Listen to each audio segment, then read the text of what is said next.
You guys know I support artists, and I want to talk to you today about two artists who work with Little Miss Recap.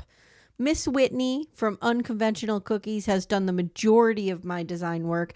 She also painted the amazing Jackie O that sits behind me when you see us on video. We love her to pieces, and if you want cookies crafted by hand for any occasion, you could visit her at unconventionalcookies.com. Whitney now ships to most states, and she can do fun stuff for Easter, St. Patrick's Day, graduation, whatever you have coming up. Check her out at unconventionalcookies.com. We also have some new merch in the merch store designed by Brian Crooks, who is a BDF and a fellow podcaster. His podcast is called MAFS Virgin, MAFS for Married at First Sight. Brian is a talented designer who makes handcrafted graphic tees. No AI ever with either of these designers. And Brian's designs are all printed on top quality tees. His website is nifty, the word nifty, the number 50 apparel.com. That's nifty50apparel.com. And right now, you BDFs can get 15% off with promo code LittleMiss15. You could find Brian's latest design, which is a t-shirt that says Lady of a Certain Rage, which we love. And also, of course, all of Whitney's work, including the iconic Pope Leo mug. You can find that all at littlemissrecap.threadless.com. You can go to our website and click on store and you'll find it there. Please continue supporting independent artists. Hi everyone, it's Amy, just here to remind you that I have a true crime podcast. If you're a lady of a certain age and you love solving murders from your couch, I invite you to check out Murder, She Watched. Murder, She Watched covers some of today's more interesting true crime documentaries, but we also delve into a lot of stuff from the past. For example, we just covered I Love You Now Die, the Commonwealth versus Michelle Carter, on our free feed. And we also just did the Murdoch documentary from Netflix. If you're a true crime fan, you want to check out Murder, She Watched. The link is in the show notes of this episode. That's murdershewatched.com or find us on any podcast player. Thank you guys. Little Miss Recap contains adult language and is intended for entertainment purposes only.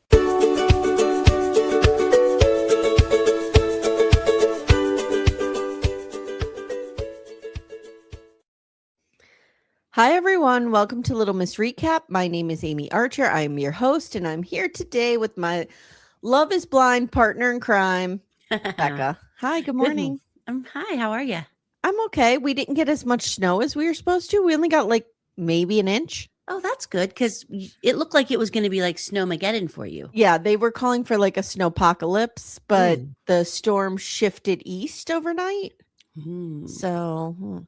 Becca, I need to talk to you about something that is burning in my heart. It's sitting on my heart. Oh, please do tell. Have you been following the saga of Punch the Monkey? Yes!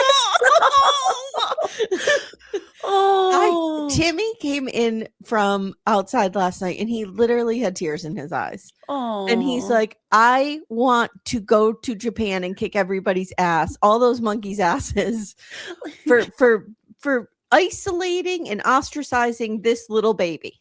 Like, what vibe is he giving off in the monkey world? He seems sweet and kind. Guys, if you have not seen it yet, Punch is this little baby monkey, and he's living in Japan in a zoo.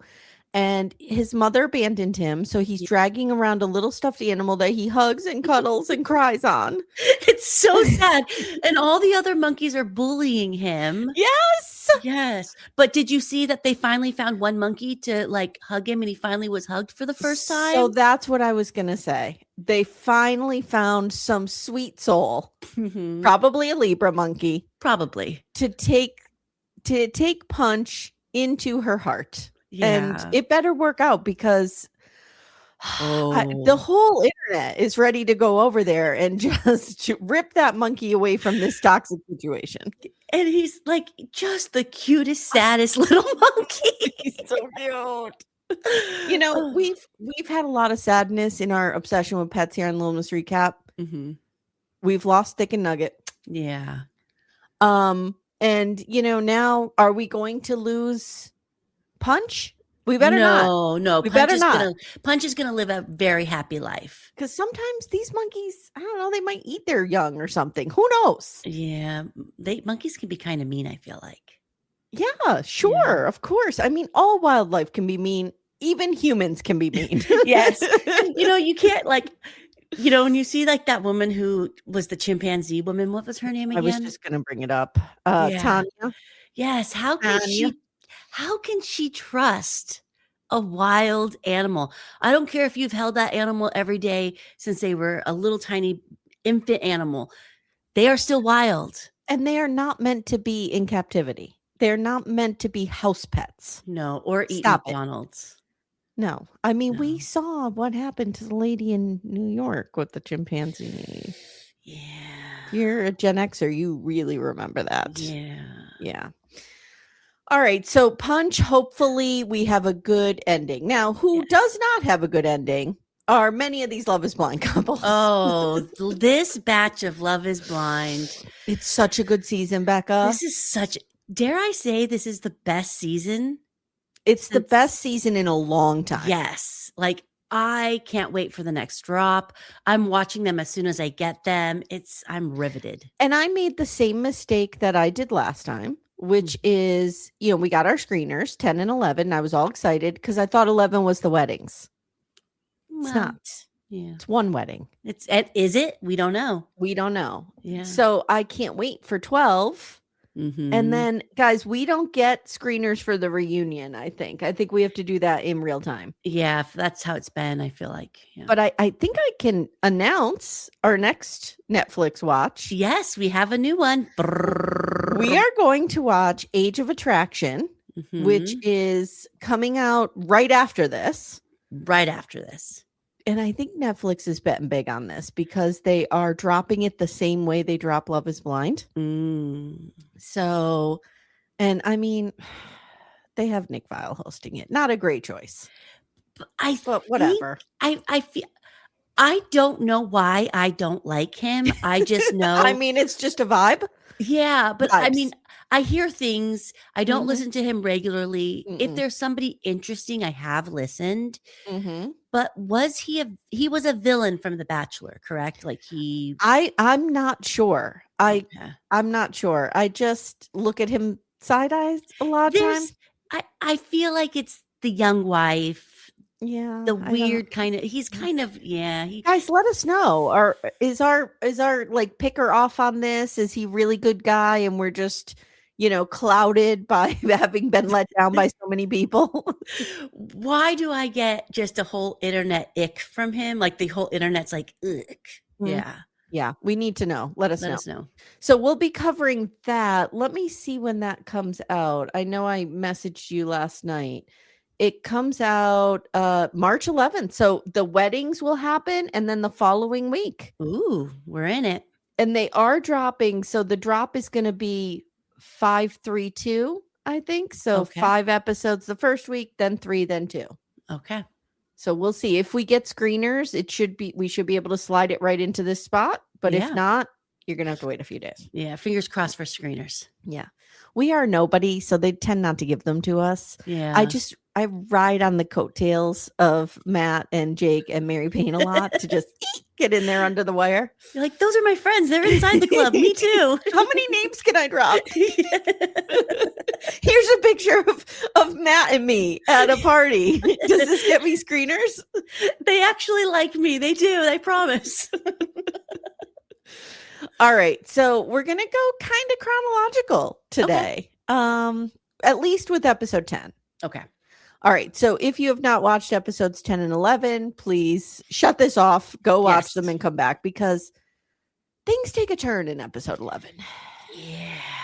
But first, we're going to pick up with the mixer and I am not happy. Ooh, this mixer. Bree is not a girl's girl. No, she's not. Nope. No. And I have a lot of theories on her that we'll talk about in episode 11. Oh.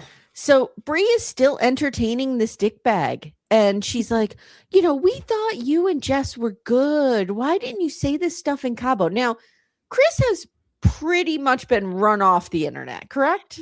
That's what it feels like to me. He has no friends and I'm so happy. Like everyone hates him I collectively. told you he needed to go into witness protection. He did. Well, have you seen that Instagram photo he posted? Come on. So maybe he did. Maybe that's his new face. Jesus. And did you see the phone call with the ex that's been going on? You sent it to me, I think, on Instagram. Yeah.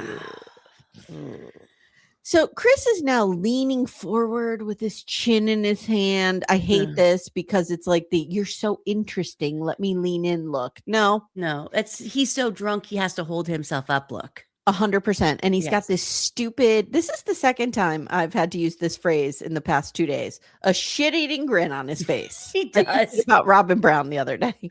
He totally does. Oh. He tells her some bullshit about, Connor only made you his number one because Emma was no longer an option. Okay, Jan, sure. Yeah, whatever. He says, I just was, you were friends with too many dudes, but loser dudes. Who were just happy. First of all, Bree is sitting there, okay, allowing this guy to, number one, insult her fiance. Yep. Number two, insult her friend, Jess. Yep. But number three, insulting all of her friends.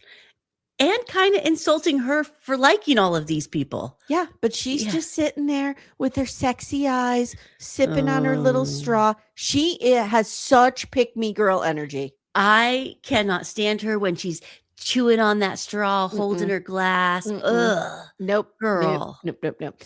So he says, your friends were happy at life and living vibes, and they're not manly like me with assets and directional driven. You're a fucking idiot, dude. Oh, did he just finish listening to a podcast where he heard those big words? You're directional driven. What does that even mean? Aren't we all directionally driven? Isn't driving going in a direction? Yes, it's redundant and he's a moron. So he's like, you live half a mile from me and you're hot as fuck and we just vibe so well. That to me, that's a threat. I need a restraining order after those words. Yes. And he's like, are you attracted to me? And he's slurring, Becca. He's actually slurring. Yes.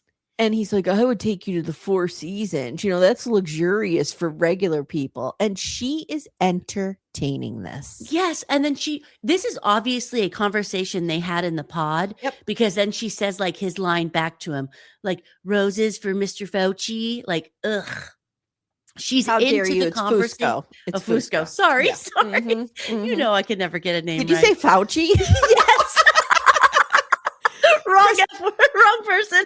That's the worst insult you could give Chris, to call him a scientist. No. Just rub some whey protein on that. It'll be fine. So, yeah, you're right. They had this conversation before because she's like, roses for Mr. Busco, like Mr. Fusco. Stop. And she looks so into the conversation to me. She's like, it's revving her up. I agree. Now, there does come a weird edit that I want to talk to you about because she then says, very half-heartedly, in my opinion, I would not have gone through this with anyone but Connor. And he's like, Mr. Brightside, you like that? Really, Mr. Brightside?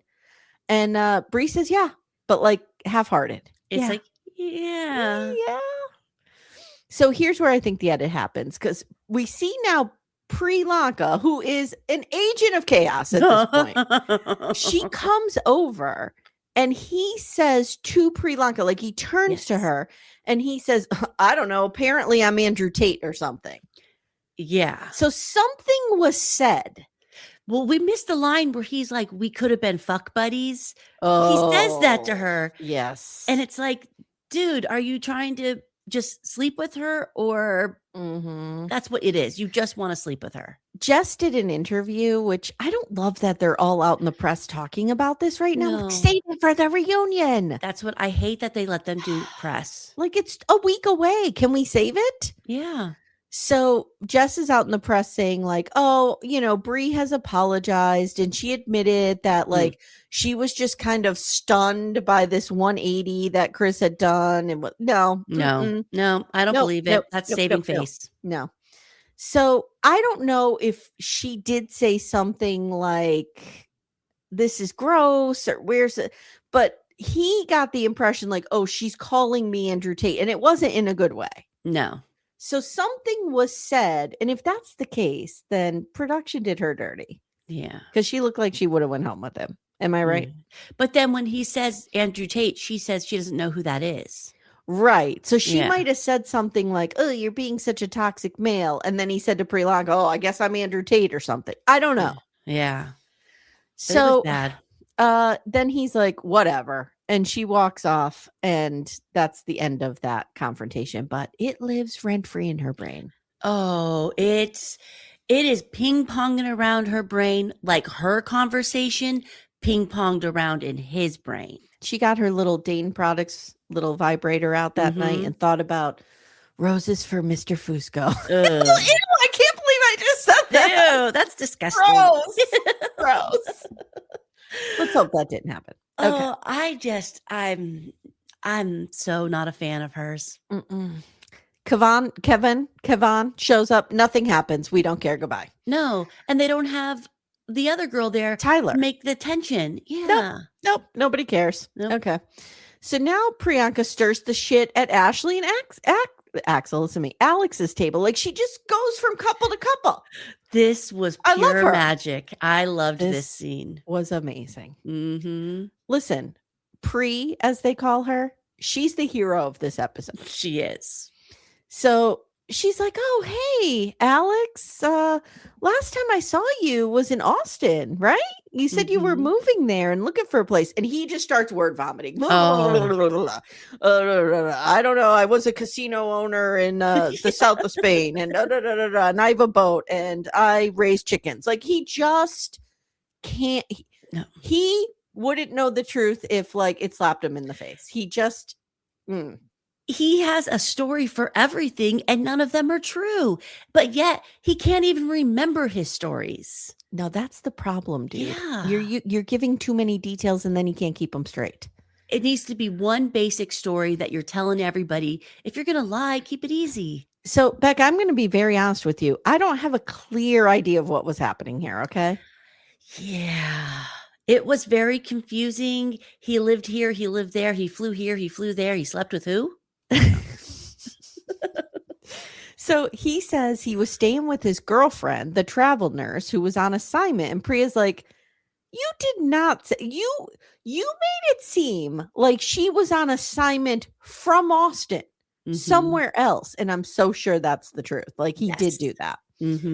And he's like, "Oh, no." And then there's like confusion as to where he flew in from. I'm thinking they mean for the experiment. Yes. Like where he came to the pod, like where he flew to the pods. That's what I'm thinking. Ashley's like, "You told me you lived in Cleveland. You told me you flew in from Cleveland, but you flew in from Austin." And he's like, "I just told you that because it's easier. Do you want to see my license? I live in Cleveland. Do you want to see my license?" She's like, "I don't want to see your fucking license, dude." Yeah. She's gonna say no at the altar, right? If she doesn't, she's a fool. So now he says to Ashley, "Do you know where you were on a random Tuesday 3 years ago in May?" And she says, and this is brilliant. I loved it. She says, "No, but the way you talk and tell your stories, you make it seem like you do." Yeah. And she nailed it. That's exactly it.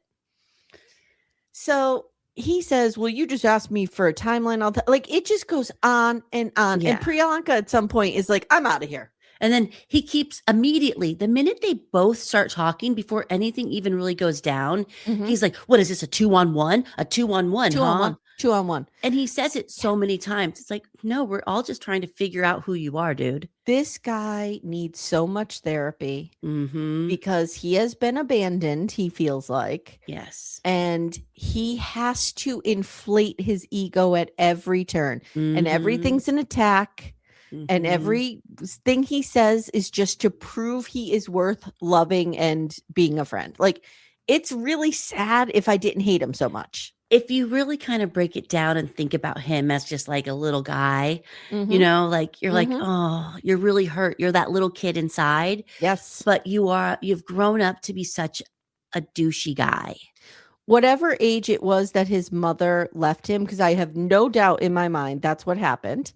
I think she had him. I think the grandparents raised him and she was off doing her nomadically living or whatever the fuck it is. Whatever age he was at that age, he still is. He feels very 7, 8 years old to me. Yeah. Like where you kind of tell, like when they're 7, 8, they do kind of lie a little. Mm-hmm. They embellish because they're Mm-hmm. figuring out how to like have Yeah. conversations, you know? Yeah. Then their feelings get hurt. There's very strong feelings. And this guy, you can say, I'm just confident. I'm confident. You could say that all you want. No. Bo. I almost said Bo. Bo. You're not. You're and not. It's just spilling out of you. And it's not a good look.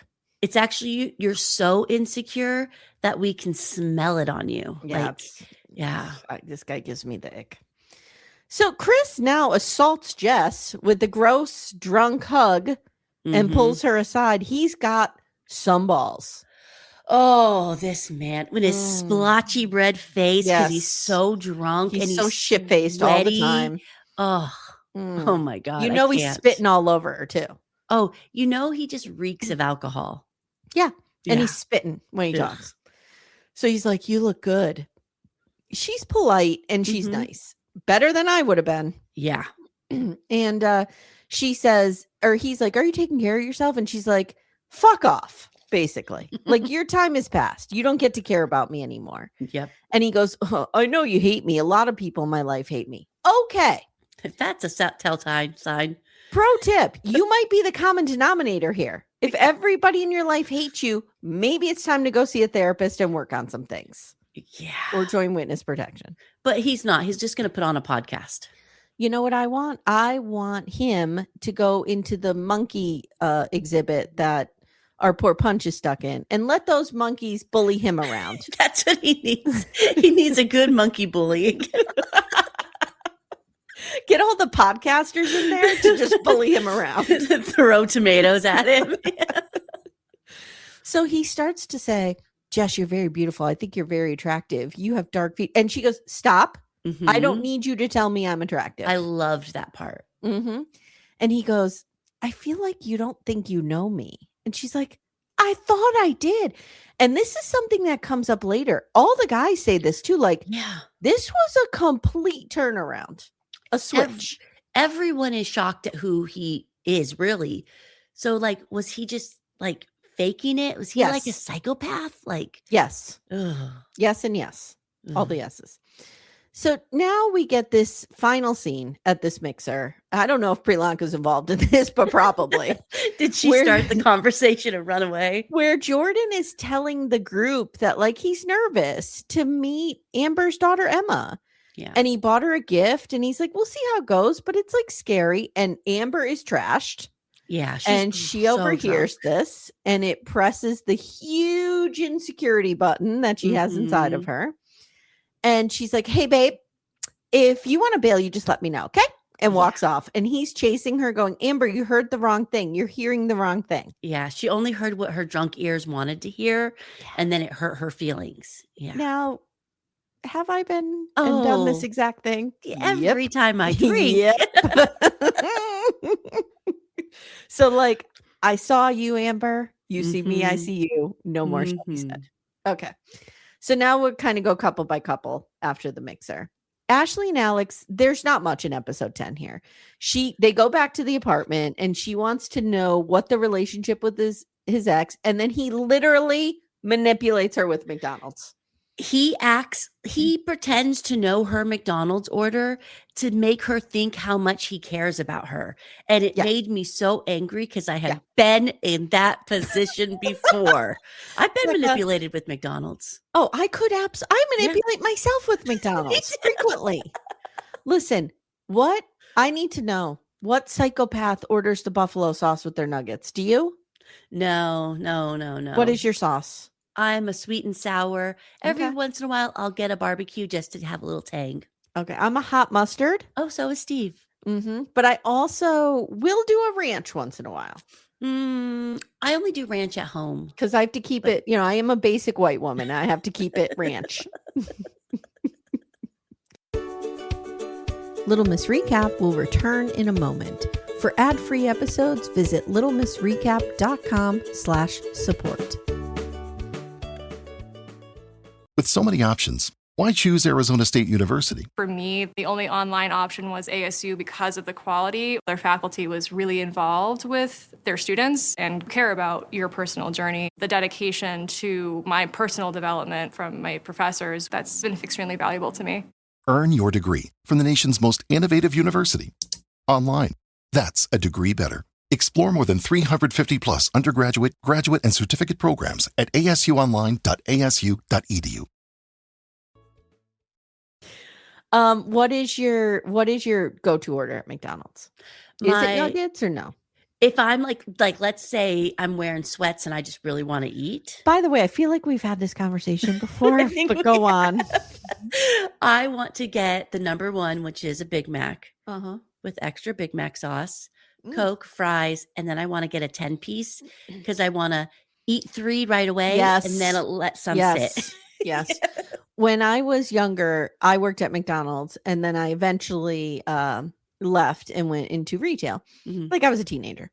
And my sister stayed at McDonald's for a little bit longer than I was. And she would do the closing shift because she was older than me. And they would send her home with all the food. Oh, so she would come home at like 2:00 in the morning with tons of nuggets and burgers and McChicken sandwiches.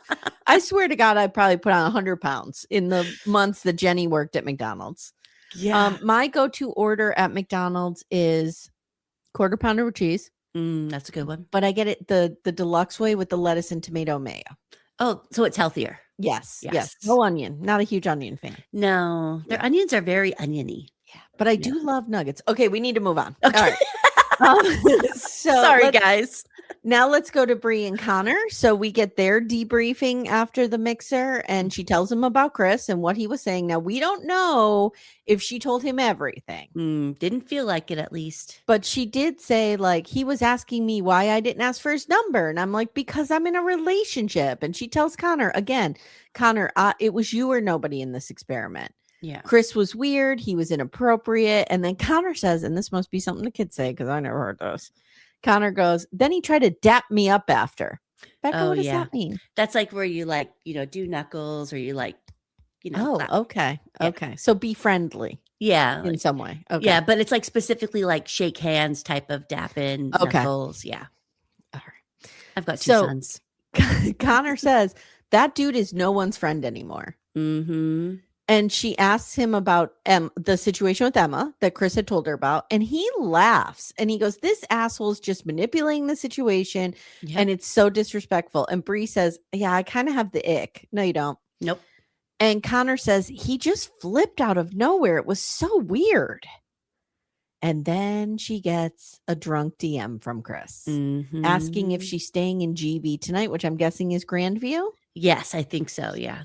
And she says, I'm just not engaging. Connor's like, let me answer it. And she's like, no, I'm just not engaging. No, you should have engaged and you should have said, leave me alone. And then he should have been deleted and blocked. Yes, 100%. So Connor says, I may be getting a little jealous. You know that, but I'm trusting you 100%. Now we get this scene where Bree and Connor head to meet her dad in in Grand Rapids. And she calls him G-Man. Yeah. No. I don't know what this is. It's weird. Is it like for Grand Rapids man? Is it for great man? Like, what does the G stand for? I don't know, but I looked him up. Okay. Because I'm expecting like this dude has so much wealth. Like we don't even know what he like lives in a normal like ranch home that's like worth $400,000 in Grand Rapids. Like just a normal. Looks like he's like head of sales somewhere. Okay. I don't know. I mean, I'm sure the dude is successful, but he's not like a mogul, is what I'm saying. I was assuming like a house on the hill overlooking the lake. Yes. You know what I mean? Yes. Yeah. Yes. So apparently dad doesn't want to be on camera because none of this is filmed. Yes.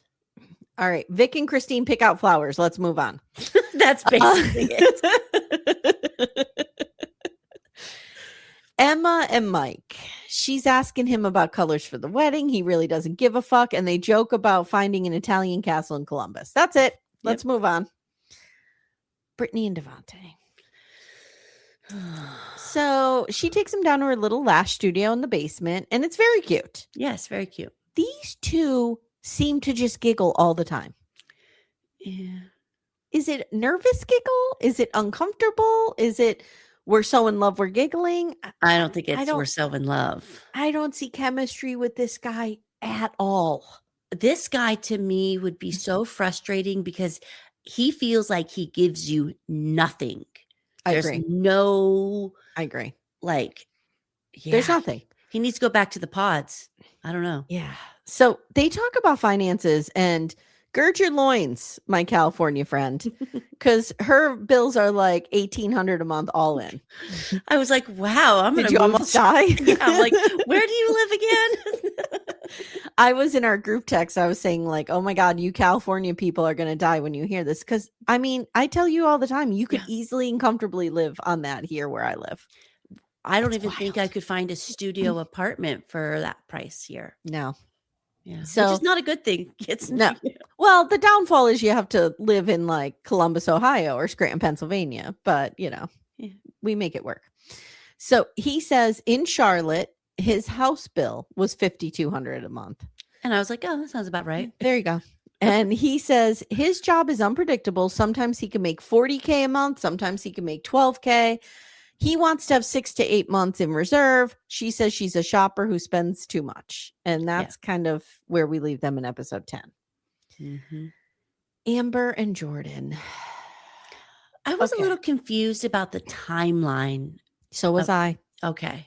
Because she looks like she just got up but had the same. So I'm like, does she have the same clothes on? Is this still that night? But I went back and looked and it's a different dress. Oh, really? But like, where are they going? Why is she wearing a dress? Why is she so dressed up? Was that the dress they wore to the date? I don't know. I couldn't tell. Yeah. Huh. But she's sobered up, I think. And she's hungover though. You can tell. Yeah. This woman, my therapist, and I'm sure this is not revolutionary thought, but my therapist always talks about like everyone has that button inside of them that, you know, is tender and is pressed by whatever that might be, insecurity, whatever, abandonment, you know, and she has that button. Everybody has the button, but if you do therapy and you do work on it, the button gets smaller and smaller and smaller. So it's harder to hit. Mm-hmm. Amber's whole torso is a button. Her whole belly. Yeah. That big Staples button, Office Max button when you need supplies. Bing, bing. Yeah. Because and I like her. I'm not saying anything against her character. I really like her. And it sounds like she's had a lot of shitty experiences in her life to form this button. Yeah. But she needs to get a hold of it. She needs some therapy to help that button get smaller. So she's like, I'm so nervous. And she said, you know, I didn't expect this came out of nowhere. I didn't expect that you were nervous. And Jordan's like, look, I think you're incredible. Mm-hmm. But before making a commitment, I have to make sure Emma and I are good. And he's right. He's right. You just can't like marry some guy and bring him home. Ladies on Love After Lockup and 90 Day Fiance. Yeah. Yeah. So she's mad he didn't tell her. Like, I can't make out what she's mad about. I think she's not mad. I think she's scared. I think she's scared that he's going to reject her because she has a kid and it's really becoming real. And she's probably been rejected. Yeah. And he's just naturally nervous, like as anybody would be. Yeah. And she says, it's so hard for me to trust a man. They say bullshit all the time. Oh, I'm going to marry you. I'm going to do this. And he goes, that makes me feel shitty. I'm glad he said this. That makes me feel shitty. I'm putting myself out there to you constantly and you're comparing me to a bunch of dirtbags. And that's not fair. 100%. She's bringing her old baggage into her new relationship. So they kind of form a little truce and he goes, I was so scared all day I didn't eat. I know. And he's like, I was just so nervous you were going to like break up with me. And she like hugs him and she's like, can you make sure you tell me everything? And he goes, yes. As soon as I think it, I'll tell it to you. I'm like, ooh, maybe not that. You know who I realized he reminds me of? Who? Wreck-It Ralph. Oh, yes. Okay, yes. It's so funny you bring this up because I don't know if you're watching A Night of the Seven Kingdoms. Do you watch Game of Thrones or anything like that? No. But the lead in that show reminds me of Wreck-It Ralph. Timmy and I just had a conversation about it. Okay. So now they go tuck shopping and the men are all trashing Chris. They all agree he's a monster. Yes. Mike slips into a little Tony Soprano and he's like, we have a solid group here for him to just disrespect us. I know. We get it. You're Italian. Mm-hmm. Okay. So now Connor goes and Again, I don't love height shaming people, but this guy's brought it on. He deserves everything he gets. So Connor goes, buddy, you're 5'6". Bree doesn't date anyone under 5'9". And in that very moment, Nick Lachey, who's barely 5'9", walks in. Hey, guys. Was he wearing little lifts on his shoes? You could tell Connor was like, ooh. Alex says he makes decisions intuitively. Mm-hmm. And he's not nervous. And he tells the camera he's a rock and he's emotionless in situations like this. And this feels normal for him. Go fall off a rock. Okay, I don't know what to tell you. Get away from me. I think you should have one emotion every once in a while, maybe. You think? So wedding dress shopping, there's nothing much here. No. I still don't think we need a half hour of this. No. And no one in this season really seemed like they were super in love with any of their dress choices. It was interesting. Mm-mm. Yeah. But I did say that Ashley's dress, in my opinion, was the best one. Yes. For her. For her. So Bree's mom is there with Connor's mom. I did note that. Mm-hmm. All right, let's go to episode 11, shall we? This is where it gets good. Mm-hmm. Mike and Emma go to the Columbus Zoo. They do not see a punch the monkey situation. No. Mm-mm. And she jokes about returning him to sender. It was pretty funny. Becca, the giraffes were amazing. That was so awesome. Yeah. I love giraffes. Do you love giraffes? I like them. I'm so fascinated by them with their long necks and their skinny little legs. And are you scared of them? Like, if I could never go near one. No, I'm scared of most animals. Like 90% So of animals I'm scared of. So am I. So she says we should do something cool off our bucket list every anniversary. And I want to have a lot of shared experiences with you before we have a family. Mm-hmm. And he's like, oh, so are you seeing us having a family? And she's like, I do see a family with you. And I think it will grow in time with me. But yeah, I'm definitely seeing it. And they're kissing and saying they're in love. And we're like, okay, maybe these two crazy kids can make this work. Yeah, if they can. And maybe they need professional help, a therapist to help them talk about this children's situation. Well, I think what needs to happen is he needs to be okay with the fact that she does not know. Yeah. And he needs to be okay with the fact that she might say no. And he's not okay with that. No, this can't work, in my opinion. Yeah. All right. Devontae and Brittany, they're chatting, and this motherfucker brings up a prenup. Mm-hmm. I mean, I don't blame him. You and I have talked about prenups a lot. But I think if it's something that's been important to him, it should have been important in the pods. That's something pretty serious for a marriage. That was my next note. Like, was this talked about in the pods? Because she seems like she's hearing this for the very first time. That's what it feels like to me. And is it that they had that money conversation and he heard how she likes to spend? Did it make the wheels in his head start to turn? Maybe. Like, yeah. He also says that someone who was at the dress fitting. Okay, so there's a leak. Yeah. It got back to him that Brittany was complaining that he doesn't kiss her enough or pay enough attention to her. Who do we think it was? It has to be one of the girls told their husbands and the husband told him. I don't feel like it would be Connor. I don't think Connor would tell. I feel like Amber and Jordan might be the leak. I feel like it would be Jordan. Because I can see Amber telling Jordan. Yeah. And Vic seems a little far removed from everybody. Vic and Christine hate these people. Yeah. They have nothing to do with them. They're like, listen, we went on Love is Blind because, I don't know, we owed somebody owed us a favor. So we got a trip to Malibu and now we're going off and riding off into the sunset. So leave us alone. I think it would be Amber and Jordan. And I do kind of think that maybe she did say he didn't hug and kiss her. And I think that was said. Yeah. Yeah. So she says, you know, she starts to explain herself and says, well, somebody was just asking what you were going to say. And I told them what I thought and da-da-da. And she goes, look, I know you're someone who's not going to gush over me. That's not your personality. Yeah. Brittany, don't settle for this. No. Listen, anyone will tell you my husband is not a gushy person. But you know who he gushes over? Me. Yeah. So like, you can still be someone who's not like running around. Oh my God, I'm so in love. I'm so in love. But the way that they will make you feel gushed over is important. And this guy, she deserves somebody who's going to gush over her. Yeah. He's not just not that into you, Brittany. And I'm sorry, because it sucks because you're gorgeous and you're the whole package. And it makes no sense why he's not into her, but he's just not. Well, he doesn't date women of color. Yeah. Which is wild to me. And it's wild to me that that's the thing that's turning him off. I don't know. I just can't wrap my brain around that.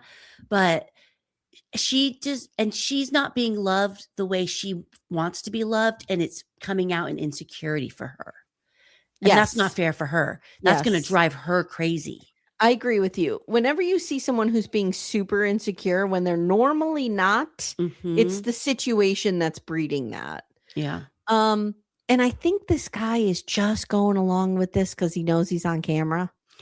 Yeah, but it feels like, and then he also tells her like, hey, I have to like go away for a few days and be off the grid. So don't call me. Like, it's weird. And so one of my questions I have for you just about Love is Blind in general is we always get this. We always get like episode 11, the episode right before the weddings. We get like this, we're so in love, like love bombing. And you think everything's going to be great. And then they get to the altar. It's like, no, fuck off.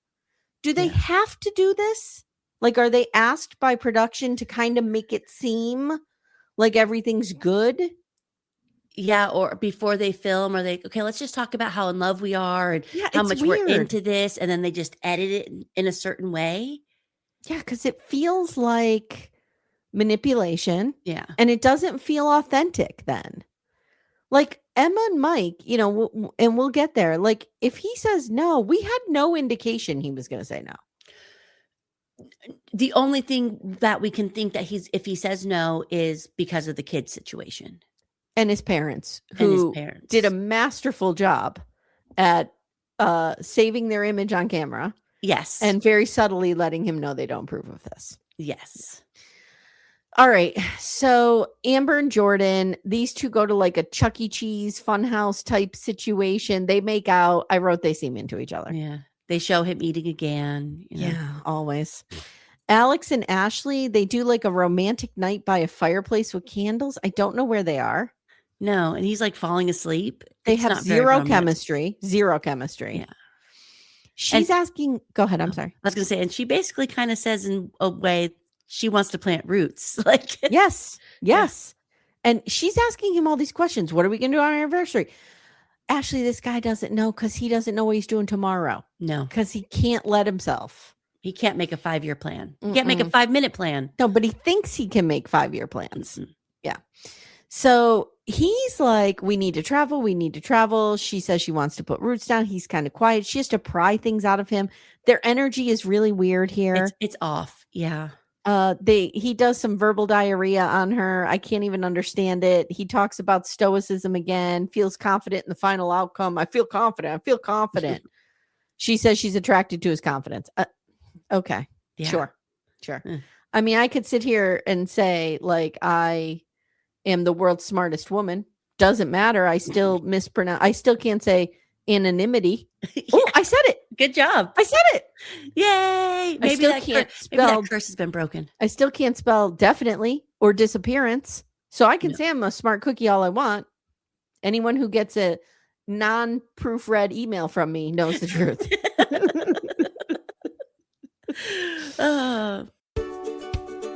Little Miss Recap will return in a moment. For ad-free episodes, visit littlemissrecap.com/support. Christine and Vic go to a spa and literally spend the entire time saying how much they love each other. Deeply, madly, they're into each other. If they don't say yes, I'm done with love. I'm throwing myself off a cliff. Wow. They're getting married. They're getting married. Bree and Connor, are you ready? Wow. Speaking of editing. Yeah, we're kind of ending with this. Well, we're not ending with it. We have the wedding. But in terms of all the other couples, this is kind of where it ends. Yeah. They go on this train ride and they talk about how much they love each other. And Connor has pulled out all the stops here. He gets her flowers. He's arranged this. He loved meeting her family. I have to say, this is the most open we have seen this guy. Yeah. He cracks right open, starts telling her how much he loves her, how much he admires her, how much he values her. Like, this is what you want a man to say to you. And he's giving real definite things about her. Not like, oh, you're pretty, you have blonde hair. Mm-mm. It's like, you're intelligent, you're driven, you're smart. Like, it's really detailed to who she is. Yep. Yeah. He says he loved meeting her family. They talk about G-Dad or whatever the fuck his name is. Yeah. And he says, I think your dad really related to me as a normal guy. And it was really nice. Mm-hmm. I mean, how could you not like this guy? He's authentic. He Yeah. is who he is. I really like him. I really like his DMs are going to be. Oh, I hope he comes to the reunion with someone. Oh, you know what? I hope he has 5 kids already. I hope he shows up with someone. They're celebrating their 5th anniversary and he's got 5 kids. Yep. Banging one out every year. Every year. Yep. So he talks about how strong she is, how she's being a boss bitch and choosing him every day. And that helps his self-esteem. He feels better about himself because of her. Oh, it's so lovely. She keeps saying, I'm not my best self right now. Becca, please tell me what this means. I have a feeling she is not into him and she's been real bitchy and mean to him. Like snappy, like that's it. You got it. He does nothing right. He doesn't put his drink see down. that. Yeah. You got it. She's nitpicking him. Mm-hmm. So he says, I won't ever take offense to it. You're under stress, you're grinding, and you just make me smile. And you've been there when I've needed you. I fall more in love with you each day. And every night I go to bed, I wake up thinking like, I'm so lucky. And she's like, you know, I've always heard when you know, and I felt that with you. And she's like, and this is why I think you're right. Cause she's like, you even fucking love me when I treat you like my punching bag. Yeah. That's not Connor. okay. Connor, sweet Connor. You don't deserve to be somebody's punching bag. No. And let me tell you something. You're never going to be good enough for her. No. Because she wants a douchebag like Chris. She needs a cold plunger. Yeah. Oh, yeah. Yikes. So she says, you love me even though I'm psycho. And I don't have to be anybody I'm not with you. Okay, now we go to the apartment. This felt like either we got Franken editing here. Yeah. Or this is a recreation. Because this took a turn out of nowhere. I did not see this coming. Like, I had to I stop saw it coming because you spoiled it on me. That was a mistake. Sorry. Becca texts me and goes, oh my God, Bree broke up with Connor. I'm like, what? I didn't get there yet. And she goes, just kidding. Well, I had thought you had finished it for some reason when you had said you had stayed up late. And I was like, oh, okay, so she's finished it. Yeah. But no, I had to rewind it several times and watch this because I'm like, where does it happen? Where was the bad editing? Where it just turned so fast. And listen, if you and I didn't figure this out, I mean, we are detectives. Yes. If we couldn't figure this out, I mean, we've solved many cases over a murder she watched. I don't understand. Right or wrong. Just snorted.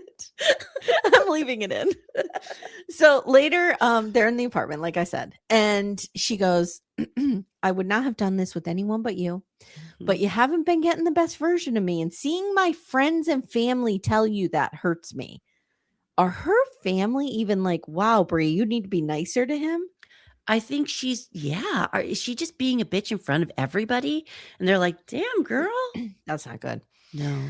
He says, well, I love you. And if this is your worst, like, I'm here. I'm obsessed with you.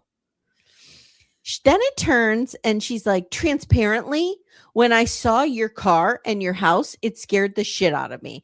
I was like, this guy doesn't give a shit about anything. She says, I know it seems silly, but like the clothes you wear, how you present yourself, it doesn't have to be high-end crazy things, but like have pride. And that's a reflection of you. And it makes me feel like it's lazy. There's no pride. There's no hustle. There's no grit. There's no pride to this. It made me feel like, who is this guy? Is he just going to be a liability? Yeah. If I was Connor, I would be like, I'm out. What? I'm out. And then she's like, you're not going to have pride for our own home. And like, yeah. Wow. Like, okay, did he live like a young 20-something-year-old? Yeah. But if he didn't have a girl in his life and he was just hanging with the boys. And the big picture is he owns his home. Yes, He has a good job. that he goes to every day. It seems like he's not missing work because he's kegging it out. Right. Like if she met him and he had an apartment Mhm. or lived in his parents' basement Had 17 roommates. and the keg was there and he didn't have a job, that's another story. But like if you're living by yourself, and he said the keg was from New Year's, like he had a party. Timmy and I've had parties where we've gotten a keg because we had a lot of people here. Yeah. Okay. So then she says, I'm so used to someone who just out alphaed me, comes in as the leader. So like, you're not coming in with big energy and talking over me or having the confidence to order me at a restaurant. I'm like, those are pluses, my dear. Yeah. Those aren't minuses. No. And then she's like, maybe I do want someone to like encourage me to wake up and go to the gym. And then I just heard Chris. Chris. Yes. Guys, let's go back in time to when Chris was in the pod saying to her, I'm going to challenge you to do all these things. I'm going to push you. We're going to cold plunge every day. I'm going to make you the best you. That's what she wants. That's what she wants. She's saying she is the ick. And I think to save face, she's not going to hook up with Chris. No. But that's who she wants. Somebody just like him. I think she may have the ick physically towards Chris, Mm-hmm. but mentally and emotionally, she is digging it. 100%.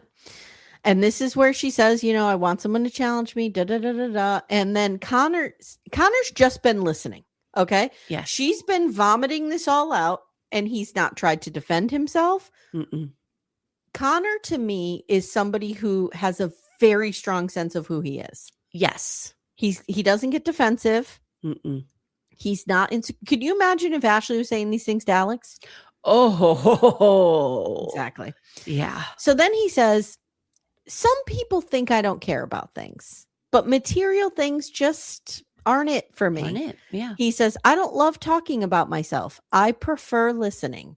He says, I'm glad I still don't think he's getting the memo here. No. So he's like, I'm glad you've overlooked all of that and you see beyond the keg and everything because not everybody does. She's not either. Then she brings up her dad. And I think her dad and her have been having some conversations. Yeah. And I think, You think what? Tell me. I think he's been asking her, like, what does he do for a living? I think that there is a financial aspect. Like, well, Yep. How much money is that? Can he support a family selling dumpsters? Yeah. Let me tell you guys something. I've actually been in this situation. Mm. Can you believe this? Mm. I do not have much of a dating history, but this scenario I found myself in once. Oh, do tell. When I first met Timmy, I was kind of dating on and off this other guy. And this other guy had a lot of money, right? And just very Chris feel to him. That's why we weren't like in a relationship. Yeah. We were just kind of dating, seeing each other. You were talking. We were talking. And I had a party at my apartment and Timmy was there. And so were my other guy friends and this guy included. Mm-hmm. And suddenly, because I was now in a relationship with Timmy, this guy was like madly in love with me, which was not the case before I was dating Timmy. Let me just be very clear. And he said to Timmy, because Timmy at the time, had just come back into the country, had like blown through all of his money.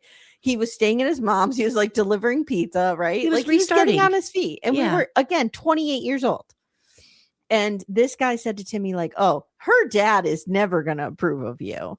Like something like that. Like, oh, I make all this money and I'm da-da-da-da-da. And it's interesting because I've thought about that in relation to this. Yeah. My dad loves Timmy. And my dad loves Timmy because he has grown to see how Timmy loved me. Yes. So like Chris, and I say this because it reminds me of like that guy might have been able to woo my father over with a good job and this and that. But like, in other words, Connor would have won the long game. Yes. Does that make sense? 100%. Okay. Because Connor's a real person with real feelings who Yes. genuinely loves Yes. Bree, and the dad would have seen that. Yeah. Yes. It might have taken the dad a little bit to see that. And luckily, like my dad's not super involved in my dating life at all. And Yeah. could really like, he was going to like whoever I liked. Right? Yeah, wasn't his decision. Yeah, we're not that kind of family. He doesn't really have a say in those kinds of things. Especially like I was living on my own. He had nothing to do with it. Yeah. But my point is, like, Bree needs to shut the noise out of her father, Mhm. because even if her father has some concerns, she's absorbing those instead of saying like, Connor will show his value in time. Yes. But flashy guys like Chris tend to get the dad's approval right away. Yeah. Although, Ashley's dad saw through Alex. Yeah. But Ashley's dad would love Chris. Oh, he'd love Chris. Mhm, mhm. Yes, they would be 2 peas in a pod. Yep. They'd be cold plunging together. Yeah. So, all right, where am I? So she brings up this conversation and she says, my dad and I have been talking and he wonders too, have I been chasing the wrong kind of douchebag?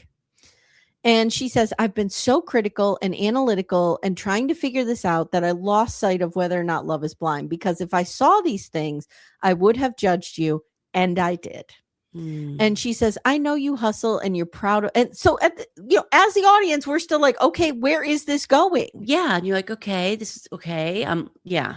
Because then she's like, I know you hustle. You're proud of what you have, and you should be. And I hate that I watered that down for you, because it is incredible that you own a house and you have an established career and you have worked your ass off and you show up for me in ways I've never experienced. And you can see Connor looks like that woman with the numbers. Yes. He's like, what is happening? Yeah. And she starts talking about how much she does love her and how she's never been loved like that before. And like, was he just sent here to teach her love? Like, yeah.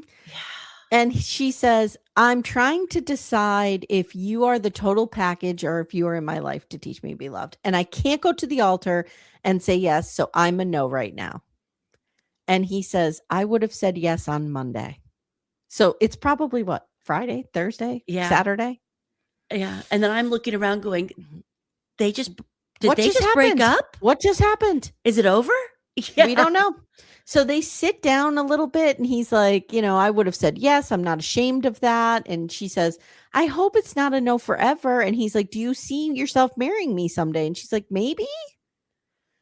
And he honestly thinks this is going to go forward. It's not, dude. Nope. By the reunion, he is going to tell us that she pretty much ghosted him after this. Yeah. They will never have spoken again after this conversation. If they are still together, I will cover an entire season of Real Housewives. You guys pick it. That's how confident I am that these two are not together. Yeah. I'm nervous. Please. Now I need it not to happen. I think if you do one, you have to do New Jersey, because that's a fun one. I'm not doing one, Becca, because it's not going to happen. No, I don't believe. And I think he leaves that conversation, though, thinking that there is still maybe a future for them. And then he cries to the camera. Oh, I love this part. And he thanks them for this experience. Chris. It's like, what is the monkey's name? I keep calling him different things. Punch. I look at Connor like a little Punch the monkey. Did I call him Punch before? Or did I call him something wrong? No, we said that Chris needed to be treated like Punch. Okay, but I said Punch, right? Yeah. Okay, because I can't get this monkey's name straight. He's Punch the monkey. He's Punch.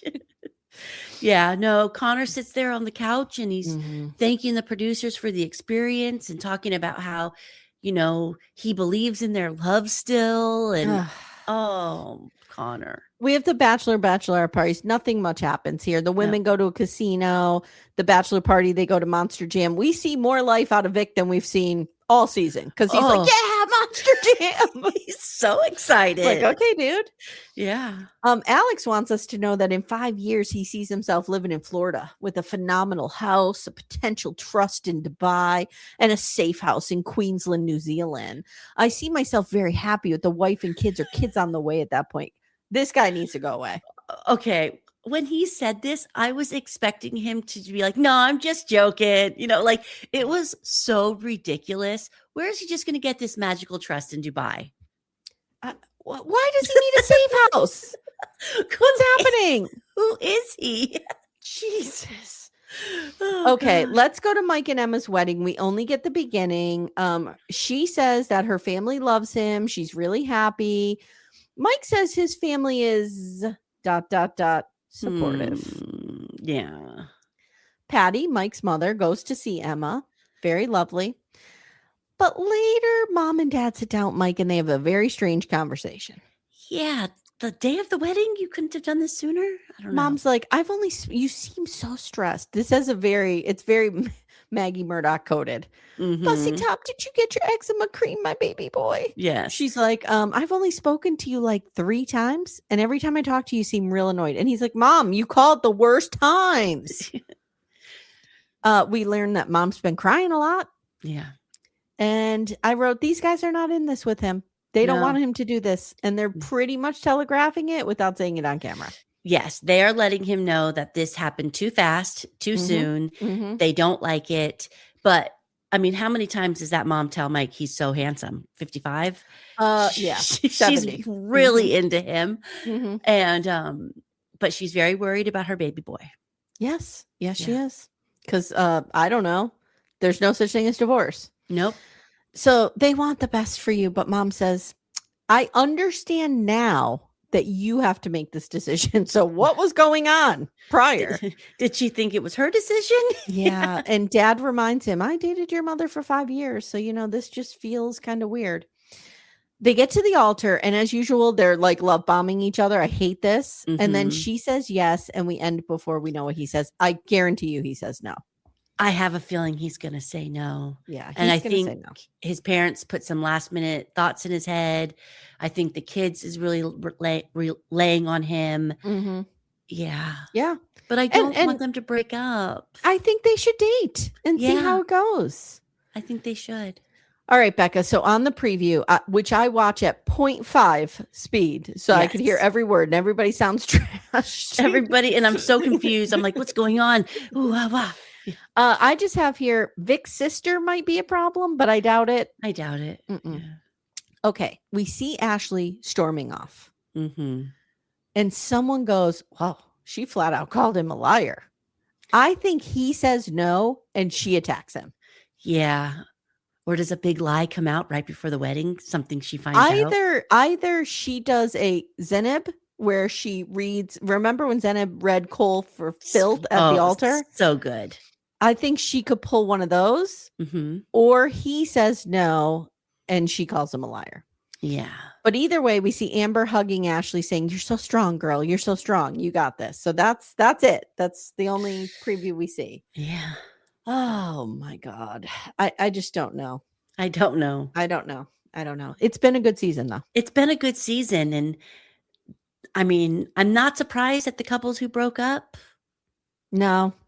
Should I remind everyone of our terrible predictions? Yes.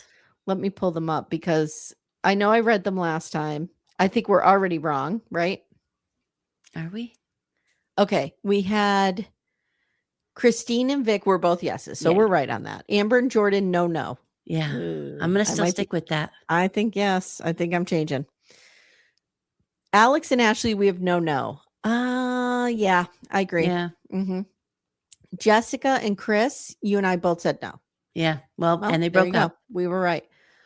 I said yes for Bree and Connor. I said no. You said no. So you're right there. So smart. And then Devontae and Brittany, we both said no.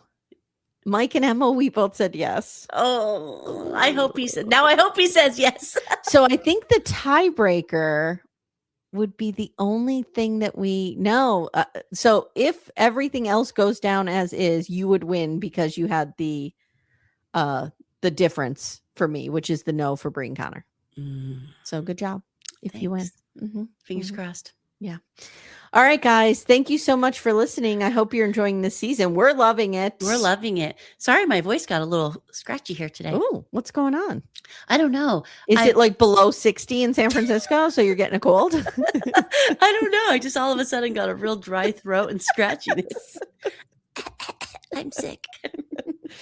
All right, guys. Thank you so much. If you want to support the show, you can jump on our Patreon where we do. Oh, we're going to be doing Secret Lives of Mormon Wives. Oh, it's so good, you guys. The new season is so fucking good. Oh my God. We got Amanda and I cover that. We got our screeners because we get 10 episodes dropped at once. So I'm we got to so start jealous on that this. you got the screeners.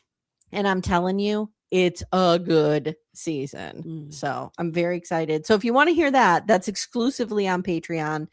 And we have a bunch of other stuff over there. Sister Wives and Gen X Corner and scripted docs. And we're doing The Vow. Ooh, The Vow is so good. Yeah. So, all right, Becca, thank you. Thank you. Thank you guys. And we'll see you next time. Bye, guys. Bye.